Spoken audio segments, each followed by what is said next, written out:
दोस्तों नमस्कार, YouTube channel में आप सभी का स्वागत है। और आज बात करूंगा ट्रेन एक्सीडेंट्स पर। आपने देखा होगा पिछले कुछ दिनों से अचानक ट्रेन एक्सीडेंट्स की न्यूज़ सुनने को मिल रही है। पिछले कुछ महीनों में 9 बड़े एक्सीडेंट तो हुए ही हैं। रोजाना कुछ ऐसे समाचार आ रहे हैं कि पटरियों पर कहीं लोहे की रॉड रखी है, कहीं बड़े बड़े पत्थर रखे हैं, कहीं पेड़ काटकर पेड़ के तने रखे हैं। तो सवाल है, ऐसी कौन सी ताकत है भारत में जो रोजाना ट्रेन एक्सीडेंट देखना चाहती है? हर आदमी का अलग अलग एंगल है। कोई इसको हिंदू मुस्लिम एंगल से देख रहा है, कोई इस रूप में देख रहा है कि पाकिस्तान समर्थक तत्व भारत में अव्यवस्था फैलाने के इरादे से ये हरकतें कर रहे हैं। लेकिन मैं इसको राजनीतिक नज़रिए से देख रहा हूँ। मुझे ऐसा लगता है कोई राजनीतिक ताकत जिसकी निगाह दिल्ली में प्रधानमंत्री पद की कुर्सी पर है, वो भारत में व्यवस्था पैदा करने के उद्देश्य से रोजाना ट्रेन एक्सीडेंट देखना चाहती है और वो किसी ना किसी का सहयोग इन कामों में ले रही है। सवाल है, ऐसी ताकत कौन है? निश्चित रूप से भारत की क्षेत्रीय पार्टियां इस स्थिति में नहीं है कि वो अपने भरोसे या अपने कुछ सहयोगियों के भरोसे भारत के प्रधानमंत्री पद पर काबिज हो जाए, इसलिए वो ऐसे गतिविधियों में शामिल नहीं होंगे। और यदि मैं नाम लेकर भी बात करूं तो चाहे वो अखिलेश यादव हो, चाहे लालू प्रसाद यादव हो, चाहे उद्धव ठाकरे हो, चाहे शरद पवार हो, चाहे जगन रेड्डी हो, चाहे तमिलनाडु के नेता हो, ये लोग इस तरीके की राजनीति नहीं करते। हाँ, उत्तर प्रदेश और बिहार में यदि जातीय उन्माद या धार्मिक उन्माद फैल रहा होता तो ये आशंका हो सकती थी कि शायद ये दल उसमें शामिल हो। अब सवाल है, और कौन सी ताकत है? कम्युनिस्ट पार्टियों का राष्ट्रीय स्तर पर कोई वजूद नहीं बचा है।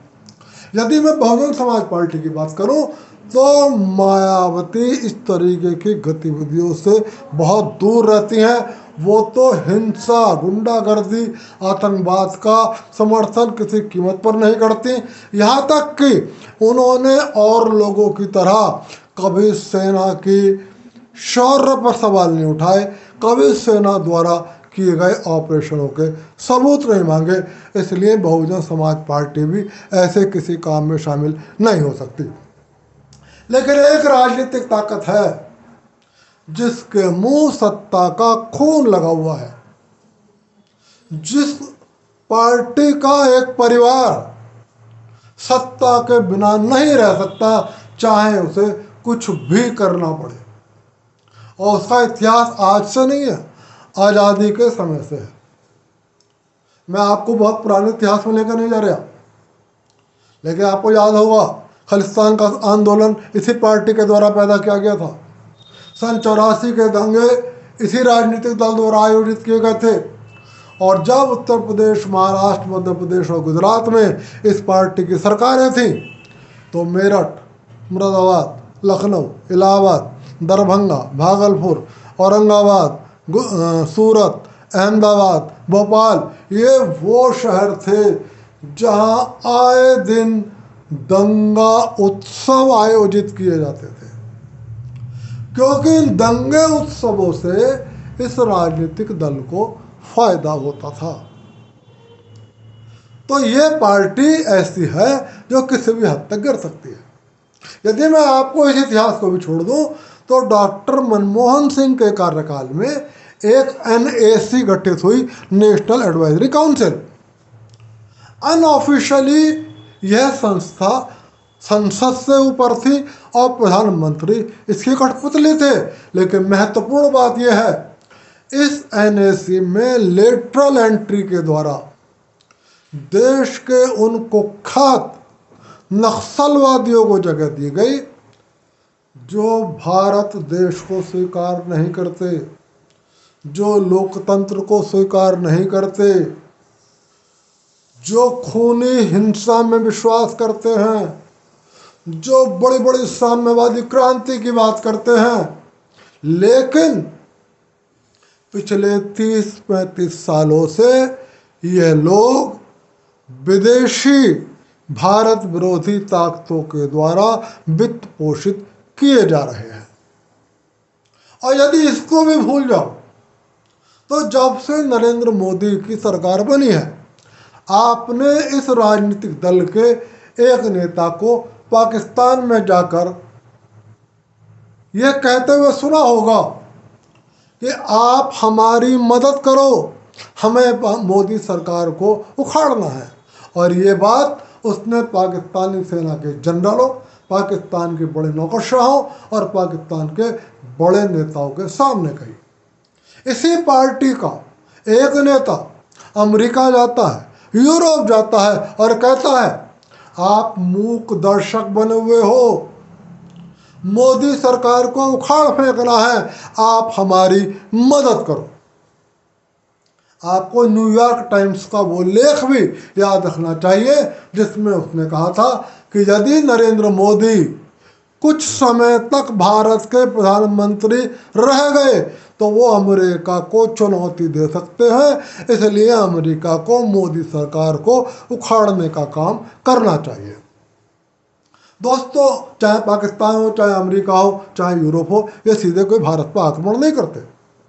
इन्होंने गरीबों की सहायता के नाम पर भारत में कई हजार लाखों एनजीओ पाल रखे हैं और इन एनजीओ में शामिल लोगों को गरीबों की सहायता के नाम पर करोड़ों रुपए दिए जाते हैं, अरबों रुपए दिए जाते हैं और ये रुपए दिए जाते हैं देश विरोधी कामों को करने के लिए, देश विरोधी कामों में शामिल होने के लिए। तो इस राजनीतिक दल के ये नेता उन अमेरिका में और उन यूरोपीय देशों में ये कहने गए थे कि अपने इन पालतू लोगों को सक्रिय करो, देश में अराजकता पैदा करने के लिए, देश में अव्यवस्था फैलाने के लिए, और बाकी काम हम करेंगे।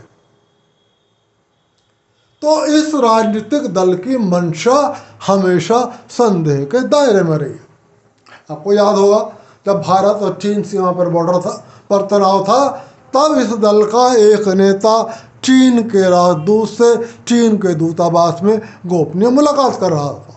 और आपको अभी का याद होगा कि बांग्लादेश के घटनाक्रम के दौरान इस पार्टी का ही नेता लंदन में बांग्लादेश के उस नेता से गोपनीय मुलाकात कर रहा था जो बांग्लादेश में इंडिया आउट कैंपेन चला रहा था। तो मेरा कहना यह है सिर्फ भारत सरकार से, इस दल को शक के दायरे में रखो। दोस्तों, हम आरोप नहीं लगा रहे, ना हम आरोप लगा सकते, हमारे पास कोई सबूत नहीं है, लेकिन इस दल का इतिहास पिछला भी और हालिया भी ऐसा है कि शक करने की गुंजाइश है कि कहीं ऐसा तो नहीं है कि यही दल भारत में रोजाना एक ट्रेन एक्सीडेंट देखना चाहता है, क्योंकि भारत में एक ट्रेन एक्सीडेंट भी रोजाना देश में चर्चा का विषय बन जाता है। और रेलवे का आधुनिकीकरण किया जा रहा है, वंदे भारत जैसी विश्व स्तरीय ट्रेनों को चलाया जा रहा है। तो मेरा सिर्फ भारत सरकार से ये कहना है, अपनी एनआईए जैसी एजेंसियों के माध्यम से इस राजनीतिक दल और इस राजनीतिक दल के विशेष परिवारों पर अपनी खुफिया निगाह रखो। हो सकता है भारत में अव्यवस्था फैलाने के लिए ये किसी साजिश में शामिल हो। दोस्तों, आज की बात सिर्फ यहीं तक। कल फिर मिलूंगा, किसी विषय पर बात करूंगा और आपसे फिर अनुरोध करूंगा कि चलते चलते कि मेरा वीडियो यदि पसंद आए तो इसे लाइक कर देना और मेरे चैनल को सब्सक्राइब कर देना। कल फिर मिलेंगे किसी विषय पर, तब तक के लिए नमस्कार।